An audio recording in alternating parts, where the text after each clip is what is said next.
بیته الطیبین الطاہرین المعصومین اما بعد وقد قال اللہ تعالی فی کتابہ المجید وقولہ الحق بسم اللہ الرحمن الرحیم وَإِذِ ابْتَلَىٰ إِبْرَاهِيمَ رَبُّهُ بِكَلِمَاتٍ فَأَتَمَّهُنَّ قَالَ إِنِّي جَاعِلُكَ لِلنَّاسِ إِمَامًا. صلوات پڑھتے ہیں. اللہم صلی علی محمد وآل محمد. جناب محترم مومنین اکرام، سب سے پہلے اللہ تعالیٰ کی بارگاہ میں یہ دعا کروں گا کہ معبود اس گھر میں اپنی رحمتیں اور برکتیں نازل فرمائے. اس گھر میں جتنے افراد بستے ہیں ان سب کی توفیقات خیر میں اضافہ فرمائے. اس بستی میں، اس علاقے میں، اس شہر میں، اس ملک میں جتنے مومنین ہیں پروردگار دو عالمین سب کی عزاداری کو اپنی بارگاہ میں قبول و منظور فرمائے. ہر قدم جو اربعین کے لیے اٹھا ہے اس کی زیارت کو پروردگار دو عالم قبول فرمائے.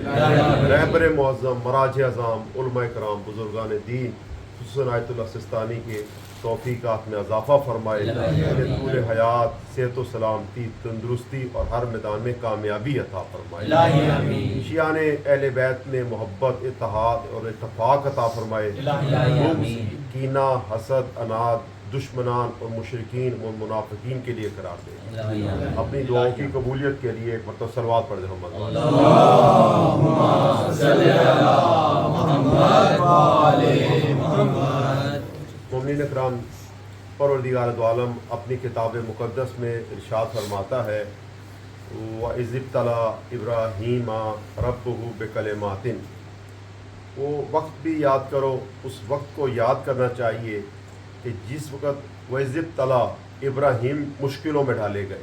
ابتلا آزمائش، ابتلا سختیاں، ابتلا زحمتیں، ابتلا آتش نمرود، ابتلا وہ اسماعیل کا خنجر کے تلے لیٹنا، ابتلا وہ وادی غیر ذی زرع میں اسماعیل کو، حضرت ہاجرہ کو اکیلے چھوڑ کے آنا. یہ ساری زحمتیں، ابتلا کا مطلب ہوتا ہے زحمتیں، تکلیفیں، رنج و الم. فرمایا اس وقت کو یاد کرو کہ وہ پہاڑ جو رنج و الم کے ابراہیم پہ ٹوٹے. وَإِذِ ابْتَلَىٰ إِبْرَاهِيمَ، ابراہیم پہ پہاڑ ٹوٹے. اس ہر طرح کی زحمت ابراہیم نے برداشت کی. فَأَتَمَّهُنَّ، اور وہ بھی آپ کہیے کہ ایک جوان مرد تھے کہ زحمتیں آئیں، تکلیفیں آئیں لیکن ہمت نہیں آ رہی. انہوں نے یو ٹرن نہیں مارا اور فَأَتَمَّهُنَّ خدا نے گواہی دی کہ ان تکالیف سے وہ کامیاب گزر گئے. تو پھر کیا ہوا؟ تکالیفیں آئیں، تکلیفیں انسان پر آتی ہیں اور جو بھی انسان پیدا ہوا ہے اس پہ تکالیف آنی ہے. یہ کربلا کا راز کیا ہے؟ کربلا کا فلسفہ کیا ہے؟ کیسے حسین ابن علی کو یہ اعلیٰ مقام عطا ملا جو حدیث کے اندر ہے الخیر کلہ فی باب الحسین، ساری کی ساری خیر حسین ابن علی کے دروازے پہ ہے. تو وجہ کیا ہے؟ کیوں ایسا ہے کہ ساری کی ساری خیر حسین ابن علی کے دروازے پہ ہے؟ اور چھٹے امام فرماتے ہیں من اراد اللہ بہ الخیرہ، جب اللہ چاہتا ہے کسی بندے کو خیر عطا کرے، قذف فی قلبہ حب الحسین علیہ السلام، تو اس کے دل میں حسین ابن علی کی محبت لکھ دیتا. صلوات علی محمد وآل محمد. اللہم صلی علی محمد وآل محمد. جب خدا چاہتا ہے کسی بندے کو خیر عطا فرمائے اس کے دل میں محبت حسین ابن علی لکھ دیتا ہے. اور ہماری حدیث کے اندر ہیں کلہم سفینۃ النجات، جتنے اہل بیت کے فرد ہیں وہ سارے سفینہ نجات ہیں. کسی کے دامن کو تھام لیں آپ نجات پا جائیں گے، لیکن حسین ابن علی کے لیے بات الگ ہے. حسین ابن علی کی بات الگ ہے. معصوم فرماتے ہیں کلہم سفینۃ النجات، سارے کے سارے کشتی نجات میں ہیں، لیکن سفینۃ الحسین اسرا، حسین کی کشتی جلدی نجات پہ رہ جاتی ہے. چلو سلام کریں ایسے آستانے کو، چلو سلام کریں ایسے آستانے کو، حسین پال کے دیا جس نے زمانے کو. نعرہ حیدری. چلو سلام کریں ایسے آستانے کو، حسین پال کے دیا جس نے زمانے کو. بشر تو کیا چیز ہے خانہ خدا بھی رشید، بشر تو کیا چیز ہے خانہ خدا بھی رشید. سلام کرتا ہے زارا تیرے گھرانے کو. ضرور پڑھ دے محمد والے محمد. اللہم صلی علی محمد